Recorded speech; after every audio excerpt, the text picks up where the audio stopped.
Bienvenue à toi, c'est Guillaume de la Blockchain et ravi de te retrouver pour ce 8e épisode de la série Bitcoin Yearly Cycle Low décembre 2026.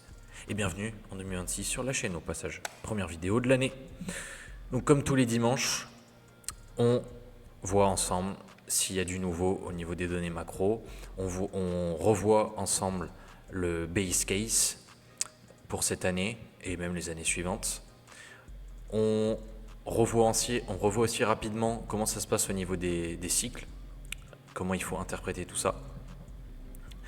Et cette fois-ci, je vais te montrer quelques tweets qui m'ont interpellé et qui vont sûrement t'aiguiller sur certains aspects. Alors, premier Yearly Cycle Low, novembre 2011, $2, etc., etc., etc., à peu près tous les 4 ans. Et un 5e Yearly Cycle Low, théoriquement, en décembre 2026, peut-être que ce sera en novembre, en janvier 2027 ou peut-être même en octobre, septembre. On va voir, il y a évidemment une marge de manœuvre, c'est pour ça d'ailleurs que j'ai mis le légal approximatif.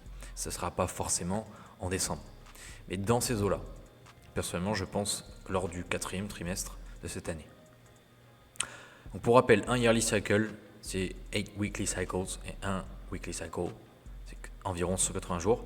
On a une fenêtre de 24 à 42 semaines, mais ces derniers, on était sur du 31, 32, 33 semaines. C'est très régulier. On a une grande régularité. Un weekly cycle, c'est 3 daily cycles. Et un daily cycle, c'est 60 jours environ, mais la fenêtre est de 54 à 66 jours. Voilà. Donc finalement, un yearly cycle, c'est une chaîne de weekly cycles. Et un weekly cycle, c'est une chaîne de daily cycles. Le cadre, donc je spécule sur le dernier yearly cycle en dessous de 100K, donc dernière fois qu'on verra BTC en dessous de 6 chiffres. On aura un quantitative easing autour du yearly cycle low de 20 trillions, peut-être un peu plus, peut-être un peu moins. Je cite un passage du livre de The Big Print, écrit par Laurence Lépard, où il parle effectivement d'un bilan de la Fed à 20 trillions et plus. Aujourd'hui, on est à entre 7 et 8 trillions. Donc ça ferait, si on reste à 7-8 trillions, ça ferait 13 trillions, mais peut-être que ce sera plus. Peut-être que ça sera 15 trillions, 20. Voilà. En tout cas, ce sera beaucoup de milliers de milliards de dollars. Un DXY à 110 et plus, vers le deuxième, voire troisième trimestre de l'année. Je dirais plus pendant fin printemps, début été, ouais, dans ces eaux-là. Une récession, avec une courte période déflationniste, surtout ressentie sur les actifs financiers. Ce ne sera pas au supermarché qu'on le remarquera, malheureusement. Plus une purge absolue des cryptos, comparable à la dot-com bubble. Les meilleurs survivront. Mais ce sera, la plupart du marché sera décimé. Le S&P connaîtra une décennie perdue, Lost Decade. L'or et BTC domineront, dans le sens où les investisseurs et les épargnants se dirigeront plus vers ces deux actifs. Et pour rappel, comme à chaque fois, this is a game, but a serious game. C'est un jeu, mais un jeu très sérieux, parce que les implications sont graves, et il ne s'agit pas de prendre ça à la légère. Alors aujourd'hui, on va voir un narratif autour du pétrole, avec la fameuse intervention des forces spéciales US au Venezuela. Mais personnellement, j'interprète ça simplement comme un indicateur de déflation, deflation indicator, parce que le reste, ça me fait une belle jambe. Même si c'est triste de savoir qu'en 2026, on a recours encore à des techniques sournoises pour s'accaparer des denrées relativement limitées, mais en tout cas des denrées qui provoquent plus de mal que de bien, à mes yeux. De souffrance, parce que est-ce un mal, est-ce un bien, je ne sais pas, mais en tout cas de souffrance, ça c'est sûr. Mais parfois la souffrance est nécessaire pour évoluer, donc je ne sais pas. Et un yearly cycle low lors du troisième trimestre de l'année, à ne pas exclure, parce que pour l'instant j'en ai pas parlé, mais c'est vrai qu'on pourrait avoir un yearly cycle low qui se fait non pas en novembre, décembre 2026, mais qui se fait en août par exemple, donc beaucoup plus tôt que là mon base case, mon attente initiale, ma prédiction initiale, évidemment. Donc il ne faut pas exclure un yearly cycle low assez précoce cette année non plus. Voilà. Alors premier tweet d'Arnaud, la Boissière, anciennement, enfin toujours Tougan, mais voilà, Tougan Barra. 2026, Long gambling, short IQ. Alors gambling, c'est de l'humour, mais l'idée, en fait, j'ai beaucoup aimé ce tweet très court parce que ça définit entre guillemets bien toute la technique là. Parce que finalement, l'idée c'est d'être long à la fin du marché baissier potentiel et il n'y a pas besoin d'avoir un IQ de 140 ou plus. Tu peux avoir un IQ de 80 et juste acheter du BTC à la fin du marché baissier. Voilà, bon, c'est dit comme ça, c'est sûr, ça paraît facile, mais évidemment, la plupart des gens ne le feront pas. Mais en attendant, voilà, il n'y a pas de calcul à faire et juste être long quand on est au plus bas. Et ensuite, attendre. Voilà, c'est tout. Et je trouve que Arnaud l'a bien résumé dans ce tweet. Henrik Zeberg, lui à l'heure actuelle, son base case, c'est plus un rallye vers les 150K. Donc, et à ce moment-là, tout le monde dirait oula, mais le 4-year cycle, c'est terminé, il n'y a plus de cycle, alors que pas du tout, comme on va voir après dans ce tweet. Et derrière, une grosse correction. Lui, il parle. Je pense pas qu'on ira aussi bas. Je pense qu'on va plutôt s'arrêter au plus bas vers les 30-35K. Mais 40-50K pour un bottom de bear market, cette fois-ci, ça ne m'étonnerait pas du tout. Voire même un petit peu plus. Voire même 55-60K. Franchement, très envisageable. On va voir. Mais voilà pourquoi, personnellement, je suis encore exposé à BTC. 82 ou 84%, on va voir ça à la fin de la vidéo. Mais je suis encore exposé, je sors petit à petit, je vais sortir à des niveaux clés, mais évidemment je pense qu'on va se manger un mur après, un gros mur, donc je n'ai pas envie de rester exposé pendant 6 à 12 mois, je ne serai pas exposé quoi, à BTC. La déflation à venir a besoin de narratif, en voilà un très beau. Donc j'avais demandé à Grok là, ce qui s'était passé par rapport au baril et tout. C'est vrai qu'il y a des grosses réserves au Venezuela, l'équivalent à l'heure actuelle d'un peu plus de 17 trillions de dollars. Mais là, qu'est-ce que ça signifie? Ça signifie que le prix du pétrole va encore chuter. Et comme on a vu dans un des derniers épisodes, lorsqu'on a le prix du pétrole qui chute, étant donné qu'il fait partie du panier, quand on regarde le CPI, je crois que c'est 15% de mémoire, et bien s'il chute forcément, eh bien on va avoir un CPI qui va continuer à chuter. Donc tout ça va servir de narratif à la petite déflation des actifs notamment. Et donc par rapport au CPI, on se rend compte que là il y a eu une accélération, crash, et là on va sûrement repasser, enfin très probablement repasser en dessous des niveaux des plus bas précédents, à 1,5, voire 1,4, 1,3, 1,2, et passer en dessous de 1%, et 0,5, 0, voire en dessous. On va voir dans les prochains mois, c'est ce qu'il faut surveiller. Ce tweet, I see a lot of retarded discussions about the 4-year cycle. If BTC does a new all-time high, HEH, c'est bizarre de prononcer comme ça, all-time high into Q1 2026 and then rolls over to bear market lows in December 2026, is the 4-year cycle still valid or nah? Vote. Évidemment, j'ai voté yeah, still valid. Parce que les cycles sont mesurés de plus bas à plus bas. Pas de plus haut à plus bas ou de plus haut à plus haut. Non, que de plus bas à plus bas. Donc on pourrait avoir un top à 200K en mars par exemple, et le 4-year cycle serait toujours intact. Parce que derrière, on irait quand même chercher notre 4-year cycle low mi-fin 2026. Voilà, c'est aussi simple que ça. Mais il y a quand même 44% qui a répondu F no Damas.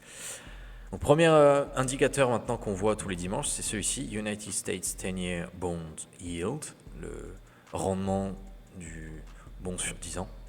On voit qu'on est toujours dans ce range, mais là on s'attend à un rollover vers les 84 et en dessous.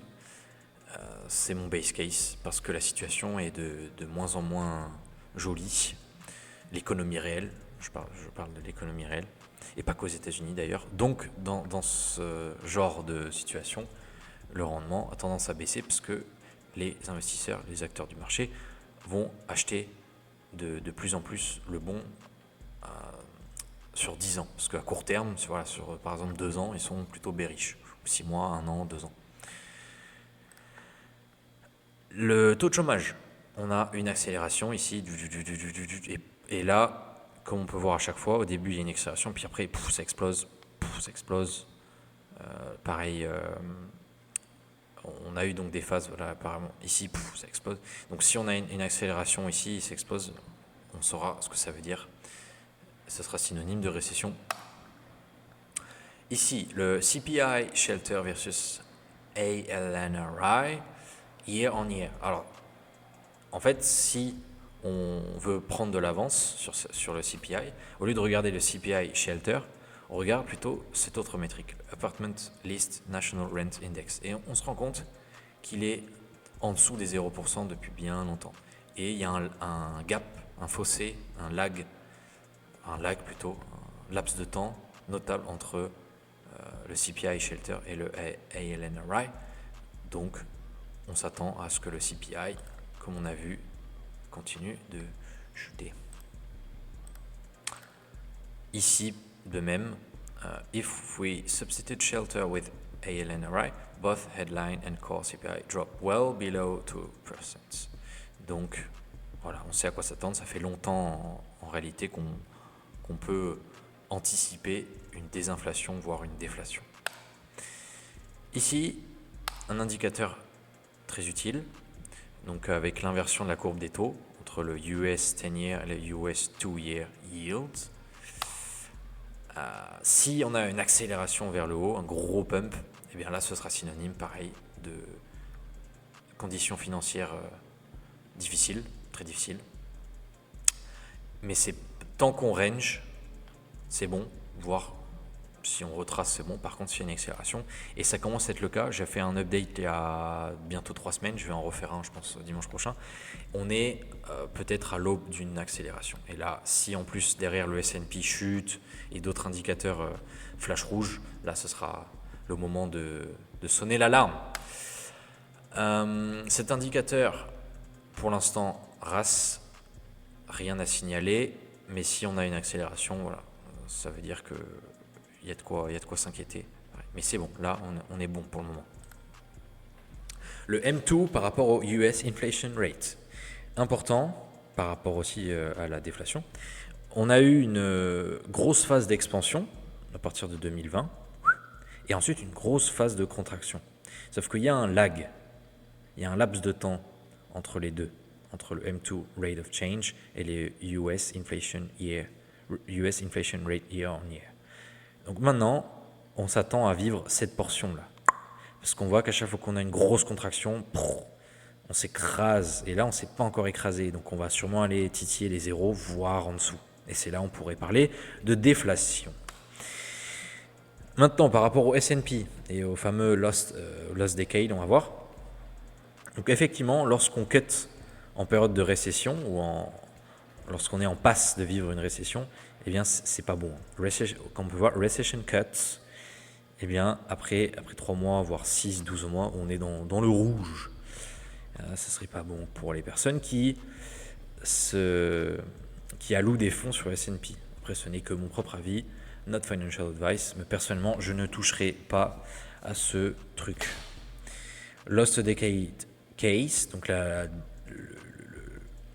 décennie perdue sur le SPX. Donc on peut voir que le momentum là est en train de se retourner. Et surtout, quand on a des phases d'expansion, derrière on a des phases de latéralisation. Et dans ces cas-là, on ne bat pas l'inflation. Voilà. Phase d'expansion, latéralisation, phase d'expansion. Et là, pendant 5 à 10 ans, on aurait une latéralisation. Voilà. Le VIX, Volatility S&P 500 Index, si on a un gros pump, gros pic comme ça, eh bien c'est pas bon, ça veut dire qu'on a un crash. Mais pour l'instant, RAS, rien à signaler, parce qu'on est à 14, pas d'accélération notable. Le DXY, donc le DXY, lui, il devrait aller chercher son plus bas de cycle de 3 ans, pas 4 comme BTC ou 8 comme l'or. Et là, ce serait donc intéressant d'avoir une chute. Donc, qu'est-ce qu'on remarque sur le DXY justement? Donc là, ce sera pour valider le yearly cycle low. Est-ce que ce sera vers les 95 ou peut-être que là, ça y est, hein, on a peut-être un yearly cycle low qui est en train d'être validé, je pense pas. Ou est-ce qu'on ira plutôt valider yearly cycle low autour des 90? Et là, si on a une grosse chute comme ça jusqu'à fin janvier, février, voire mars, bah alors là, ça serait super pour BTC et le reste. Pour le moment, est-ce qu'on va réintégrer la trendline? On va voir. Une cassure, mais je reste bearish, court terme sur le DXY. Par contre, après, comme je dis, on va très probablement exploser et aller revisiter ces niveaux-là, voire plus. En tout cas, on aura un beau rebond qui sera synonyme de correction sur les marchés. Et les baisses de taux pour la Fed, à l'heure actuelle, on est à probabilité de à peine 20% pour une baisse de taux le 26 janvier. Mais le truc, c'est que si là, donc on a de nouveau un retracement et on continue la tendance baissière, eh bien, on va avoir un repricing. Ça va plutôt s'inverser comme les précédentes fois. Les précédentes fois, c'était pareil. Là, il nous reste à peu près 3 semaines.